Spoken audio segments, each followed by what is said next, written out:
Halo semuanya, di video kali ini kami akan membahas mengenai hubungan antara Umbu Soekakerta dengan kekuasaan lain yang ada di Priangan. Nah, hari ini juga kita akan menjelajahi kisah menarik dari masa lalu Priangan, khususnya peran seorang pemimpin lokal bernama Umbu Soekakerta.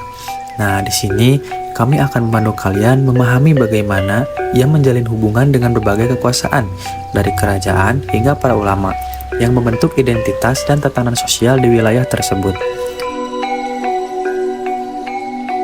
Nah, yang pertama harus kita ketahui, siapa sih Sang Umbu Soekakerta? Nah, pada masa kekuasaan Kesultanan Mataram, jabatan Umbu Soekakerta adalah posisi penting sebagai penguasa distrik. Pemimpinnya pada waktu itu adalah Raden Wirawangsa, seorang keturunan bangsawan Sunda Jawa. Ia adalah putra dalam Wiraha dan cicit dari Pangeran Kusuma Diningrat, seorang pangeran Mataram yang menetap di Singaparna. Sosok ini dikenal cerdas, bijaksana, gigih, dan ahli dalam berbagai bidang ilmu. Raden Wirawangsa memegang peran vital dalam menjaga stabilitas daerah dan menjadi jembatan antara masyarakat dengan kekuasaan yang lebih tinggi, baik dari kerajaan maupun kolonial. Perannya bukan hanya sebatas pemimpin administratif, melainkan juga sosok yang mampu bernegosiasi demi kepentingan rakyatnya.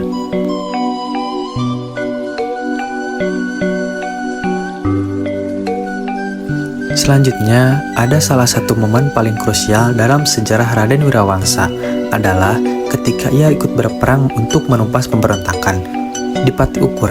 Di Pati Ukur sendiri adalah penguasa Tatar Ukur yang awalnya dipercaya oleh Sultan Agung dari Mataram untuk menyerang VOC di Batavia. Namun, setelah mengalami kekalahan dan merasa sakit hati, di Pati Ukur berbalik melawan kepada Mataram. Pemberontakan ini sempat mengguncang wilayah Priangan dan menyeret banyak tokoh lokal ke dalam konflik pada waktu itu.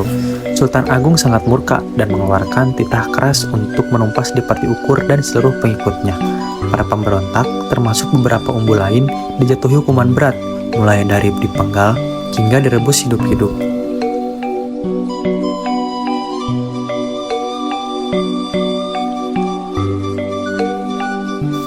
Berkat jasanya yang luar biasa dalam menumpas pemberontakan, Raden Wirawangsa diberi anugerah besar oleh Sultan Agung.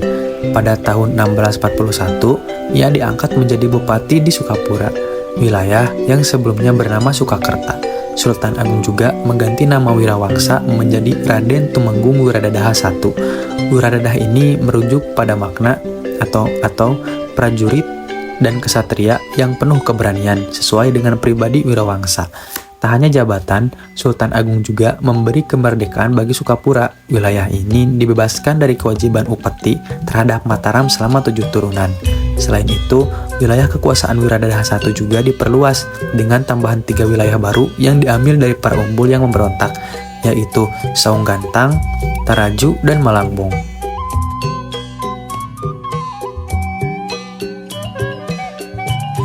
Nah, sebagai bupati, Tumenggung Wiradadaha I tidak berdiri sendiri. Ia menjalin hubungan erat dengan berbagai pihak.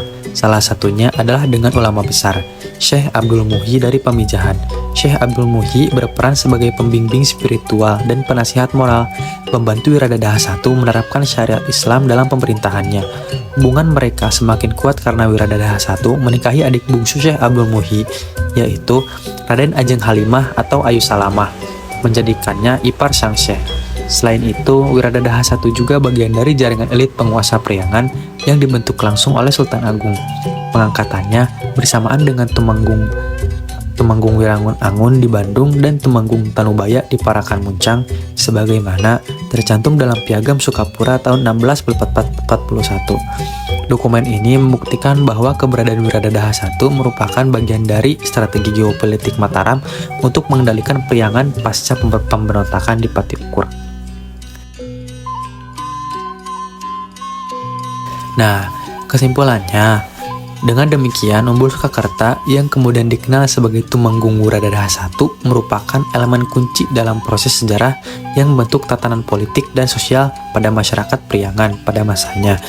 Perjalanan hidupnya menunjukkan bagaimana seorang pemimpin lokal harus beradaptasi, berdiplomasi, dan menjalin hubungan yang strategis untuk menjaga keberadaan serta kewibawaan pemimpin tradisional.